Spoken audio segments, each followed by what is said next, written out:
अस्सलाम वालेकुम friends, agriculture online के साथ मैं हूं फ़र्रुख एजाज़ और आज एक और वीडियो में खुश आमदीद।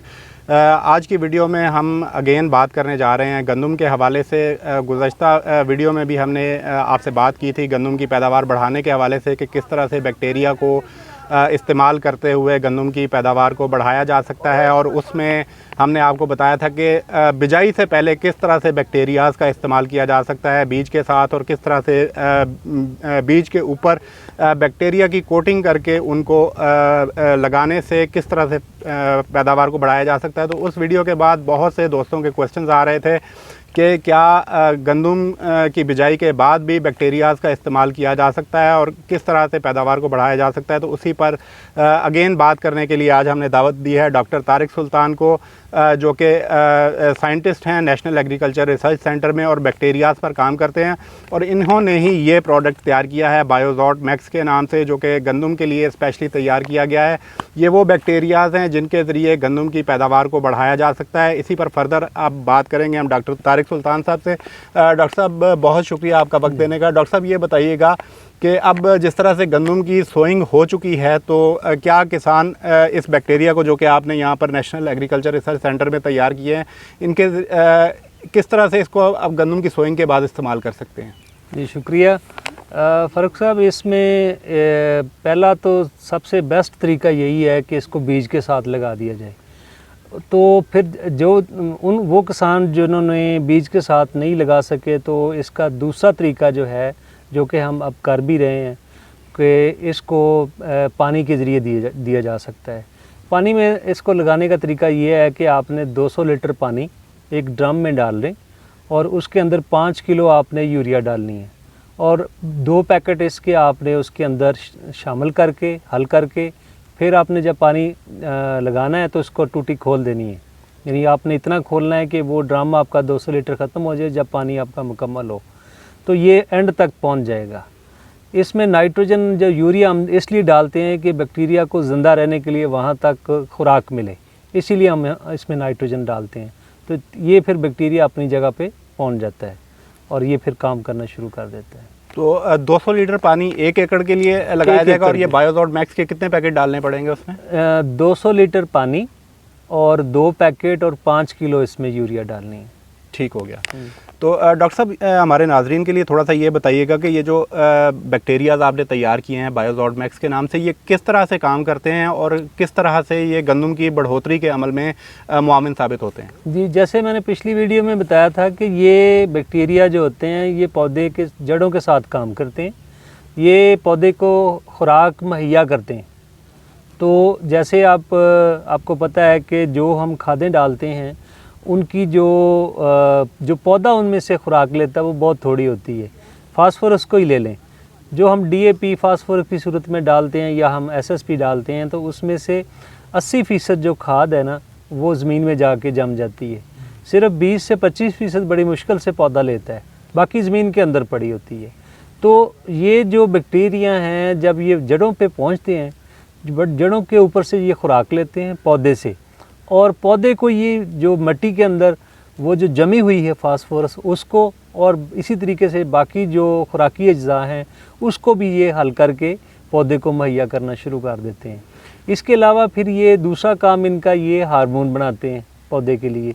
हार्मोन से क्या होता है कि उसकी जड़ें बढ़ती हैं, जड़ें बनती हैं तो खुराक ज़्यादा आती है, खुराक ज़्यादा आती है तो पौधे में पौधा जो है वो ज़्यादा हेल्दी नज़र आता है, सेहतमंद नज़र आता है, और पौधे की जो पैदावार, जो फसल में पैदावार वो बढ़ जाती है। तो इस स्टेज पे जब हम लगाएंगे तो उस वक्त जो है ना शगुफ़े बनने का अमल शुरू हो चुका होता है। तो उससे क्या होता है, गंदम के शगुफ़े ज़्यादा बनते हैं और वहीं से फिर आपको पैदावार पे जो इफ़ेक्ट है फिर फर्दर बढ़ता जाता है। तो डॉक्टर साहब ये बताइएगा कि ये पहले पानी के साथ इस्तेमाल की जा सकती है कि या जब भी पानी लगाया जाए तो उसके साथ नहीं, पहले पानी के साथ लगाएं तो ज़्यादा बेहतर है। जो लंबी फसल होती है ना, जैसे गन्ने की है, तो उसमें बाद में भी लग जाता है, लेकिन क्योंकि ये फसल में पानी कम ही लगते हैं तो इसलिए पहले पानी में ज़्यादा बेहतर है कि ये लग जाए और ये फिर अपना असर दिखाए। तो डॉक्टर साहब हम ये कह सकते हैं कि जिस तरह से आपने बताया कि जो खादें हम डालते हैं वो पौधा सिर्फ 20% यूज़ करता है, 80% वो ज़मीन के अंदर पड़ी रहती है। तो ये जो बैक्टीरियाज़ हैं ये उसी जो 80% ज़ाया चली जाती है एक तरह से, कि जिसको पौधा इस्तेमाल नहीं कर पाता, तो उसी को वो काबिल इस्तेमाल बनाता है पौधे के लिए। जी जी, जो ज़मीन के अंदर 80% जमी हुई ना, उसमें से ये अपना शेयर लेता है। यानी आप कह लें कि हम ये कह सकते हैं कि तकरीबन 25% खादों की जो इस्तेमाल है उसको आप कम कर सकते हैं, ये उसमें से खुराक इतनी दे सकता है। ठीक है। तो डॉक्टर साहब, किसानों को क्या रिकमेंड करेंगे कि वो किस तरह से इस बैक्टीरिया को यूज़ करें, क्योंकि लोग कहते हैं कि क्या हकीकत में ये कोई असर दिखा रहा है या नहीं? आपके जो ट्रायल्स हैं उनमें क्या इसने शो किया है कि कितनी पैदावार में इजाफा आपने देखा है? इसमें ऐसा है कि ये 15% से 20% पैदावार जो है ना, इसमें इजाफा आता है। यानी आप अगर गंदम में कहें ना, तो ये 4-5 मन से लेके 10-12 मन तक का फ़र्क आराम से आ जाता है। तो जहाँ पे बल्कि मैं ये कहूँगा कि जिन इलाकों में गर्मी सर्दी ज़्यादा होती है, जब पौधों के ऊपर कोई दबाव आता है, वहाँ पे इसका असर ज़्यादा वाज़ेह हो जाता है, क्योंकि ये पौधे के अंदर वो सलाहियत पैदा करता है कि जो उसको किसी किस्म का मौसमी दबाव आया है, या ज़मीन में से अगर जैसे आपकी शोरज़दा ज़मीन है तो वहाँ से जो पौधे के ऊपर दबाव आता है उसको भी ये कम करता है, तो पौधा उससे निकलता है, तो उससे ये कि आपकी फसल की पैदावार बढ़ जाती है। ठीक है। तो डॉक्टर साहब, क्या यहाँ से ये भी सवाल उठता है कि ये बैक्टीरिया बनाने की ज़रूरत आपको क्यों पेश आई? क्या हमारी ज़मीन से बैक्टीरिया ख़त्म हो चुके हैं? तो क्या इस पर कहेंगे आप? ये इसी तरह मैं कह दूं कि जैसे आपकी ज़मीन की ज़रखेज़ी कम हुई है, पहले हमारी ज़मीनें जब शुरू में पैदावार अच्छी होती थी, तो आहिस्ता आहिस्ता अब क्योंकि हम फसलें इतनी लगाना शुरू हो गए, साल में इतनी फसलें लग रही हैं, तो ज़मीन को खाली भी नहीं छोड़ सकते, क्योंकि पैदावार लेनी है, आपने लोगों को फीड करना है। तो इसलिए ज़मीन आपका जो खुराक का ज़रिया थी उसमें से खुराक कम हो गई है। यानी 100% आपकी ज़मीनों में नाइट्रोजन डेप्थ जो है उसकी कमी हो चुकी है, 80% ज़मीनों में फास्फोरस की कमी है, इसी तरह 50 से 60% पोटैश की कमी है, 75% जिंक की कमी है। तो ये मोटे मोटे वो हैं जो जिनकी कमी जो खुराकी अज़ा उनकी मतलब आपको डालनी पड़ती हैं। खादों के बगैर फसल होती नहीं है। तो लिहाजा ये आपका ये क्योंकि खाद आपकी इसलिए ज़रूरी है कि खादों के ज़्यादा इस्तेमाल से या अद्वियात के इस्तेमाल से ज़मीन में एक तो ये हुआ कि ज़मीन की जो ताकत थी वो कम हो गई, ज़रखेज़ी कम हो गई है। दूसरा उसमें ये खुराकी अज़ा की कमी हो गई है। फिर आपका नामियाती मादा कम हो गया है। यानी हमारी ज़मीनों में जो नामियाती मादा है ये आधा फ़ीसद से भी कम है। ये सेहतमंद ज़मीन के लिए 2% होना चाहिए कम से कम। तो हमारी ज़मीन तो बहुत ज़्यादा कमज़ोर है।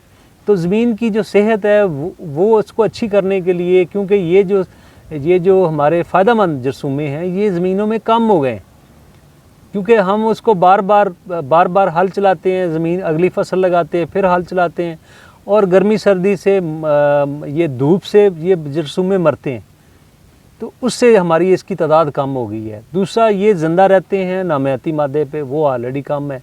तो लिहाजा इनकी तादाद बढ़ाना ज़मीन में बहुत ज़रूरी है फ़ायदेमंद जरसूमों की, क्योंकि ज़मीन में आपको पता है फ़ायदेमंद भी है, नुकसानदेह बीमारियां पैदा करते हैं, ये बीमारियों को रोकते भी हैं।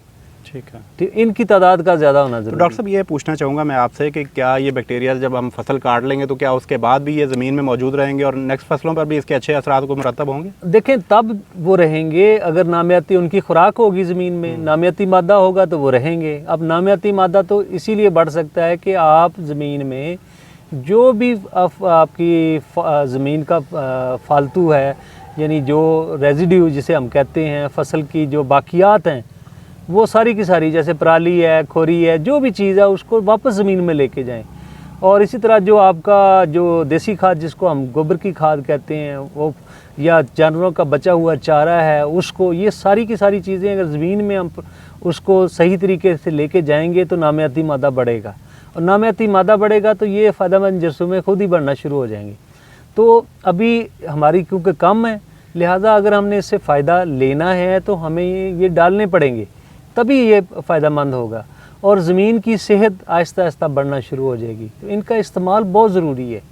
ठीक है। डॉक्टर साहब, ये पूछना चाहूँगा कि किसानों को ये जो बायोज़ॉट मैक्स है, जो बैक्टीरियाज़ हैं, ये कहाँ से मिल सकते हैं? ये देखें, हमारे यहाँ तो इधर हमने एक प्रोडक्शन यूनिट लगाया है NARC में, और ये PRC की एक प्राइवेट कंपनी है, पेटको PRC एग्रोटेक कंपनी, ये पब्लिक सेक्टर की ये प्राइवेट कंपनी है। बेसिकली वही प्रोडक्शन करती, हम तो रिसर्च करने वाले लोग, हमने ये प्रोडक्ट तैयार किया है, बना दिया उनको, वो प्रोड्यूस करते हैं। आगे एक प्राइवेट कंपनी है टेकमैन इंटरनेशनल, जो कि मार्केटिंग करती है, इसकी डिस्ट्रीब्यूशन है, वो फिर आगे किसानों तक लेके जा रही है। बहुत शुक्रिया डॉक्टर साहब ने तफसीली शेयर की हैं डिटेल्स के किस तरह से हमारे किसान जो कि गंदम को पहला पानी लगाने वाले हैं या लगाने जा रहे हैं, वो किस तरह से इन बैक्टीरियाज़ को इस्तेमाल करते हुए अपनी पैदावार में 20 से 25% इजाफा कर सकते हैं। डॉक्टर साहब ने तमाम डिटेल्स भी शेयर कर दी हैं कि किस तरह से इन बैक्टीरियाज़ को इस्तेमाल करना है, किस तरह से फ्लड किया जा सकता है। मज़ीद भी अगर डॉक्टर साहब से आपके क्वेश्चन होंगे तो आप कमेंट सेक्शन में पूछ सकते हैं। हम डॉक्टर साहब से उन तमाम सवालों के जवाब लेकर आपके साथ शेयर करेंगे। आइंदा वीडियो तक के लिए इजाज़त, अल्लाह हाफ़िज़।